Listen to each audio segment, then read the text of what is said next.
Hello and welcome to the section of the MATLAB tutor. Now in this section we're going to build on what we did just a minute ago and we're going to calculate derivatives, but what I want to do is show you, a lot of times you'll calculate the derivative of a function and you want to evaluate the derivative at a point. So you'll calculate the derivative and then want to plug in a value and evaluate that derivative at x is equal to 4 or something. Let me show you how you would do that. It's not too hard to figure out on your own, but sometimes it's just easy to see it done. Let's first go ahead and define our x variable as a symbol like we've been doing before, and then let's define some function in line. Let's call it x squared minus 3. Okay, and the independent variable is x. So here is our function, right? So we go ahead and hit enter, and we can of course see a nice pretty definition here. F of x is equal to x squared minus 3. So typically what you would do now is you'd want to take the derivative of f of x and you'll get a new function. In calculus we learn it's f prime of x, right, which is the derivative. Now we can go ahead and do this, diff f of x comma x, just like we did in the last section, and we go ahead and calculate the derivative. But a lot of times when you calculate that derivative, you want to be able to plug in values into the new function that you get, f prime of x, right? So how do you actually do that? Because now we calculated the derivative, it's on the screen, but how do we define that as a new function that we can then use and plug values into? Well, the easiest way to do it is to also use the inline function again. So let's call the new function derivative. Derivative, right? Pretty descriptive. And we'll set that equal to inline. Inline means create a function. It's saying MATLAB create a function for me. So what is the value of this function? Well, we want to calculate the derivative, so we'll just say diff f of x like this, okay? And the independent variable for this function is x. Actually, I want to do it like this. So what we've done basically, if you look at it carefully, is we've created an inline function, right? That means create a function for me.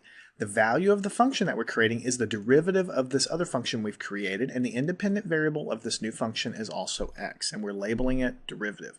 So when we hit enter, it calculates the derivative, and it says the derivative as a function of x is equal to 2 times x, or x times 2.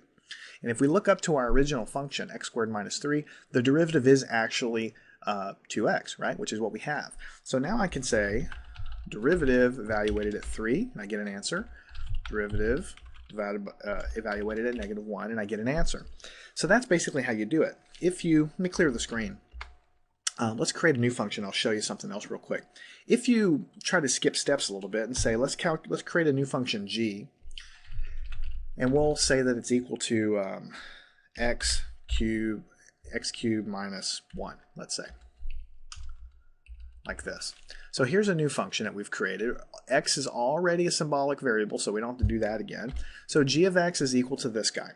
Now if you're just kind of guessing how to use MATLAB, what you probably would do is you'd say derivative. You would say derivative, or let's create a new variable. Let's call it deriv, is equal to diff g of x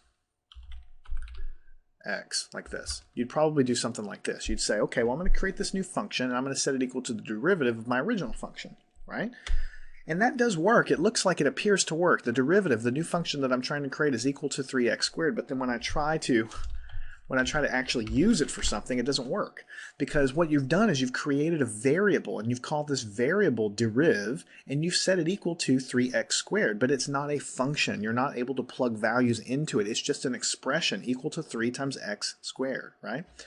So again, just to refresh and close the loop on how to do this, we've defined a function g of x, okay? And now we would like to calculate its derivative and put it into a new function. Right? So the way we want to do that is we want to say, let's call it deriv this time so we're not colliding with what we've done before, is equal to, inline, that means create a function. It's the derivative of g of x, right, with respect to x. So this is the derivative of the function that we want, and the independent variable of our new function is also x. So that's basically the way you do that. And you get your answer, right? And this is a function that can be evaluated. deriv as a function of 3 or something, put it in there and it works just fine. So when you calculate derivatives, if you want to use that f prime of x in a calculation, you need to create a new function. So here's how you create a new function. You use the inline operator. You tell it what your function is going to be equal to. In this case, it's a derivative. The independent variable of your new function is also x, and it'll create the function in a manner that you can then use it. That happens so much whenever you're calculating derivatives. Maybe you want to plot it. Well, you're going to need to have it in the form like this to be able to do something like that. Or if you want to do some other kind of calculus function on it, you're going to need it defined in terms of a mathematical function.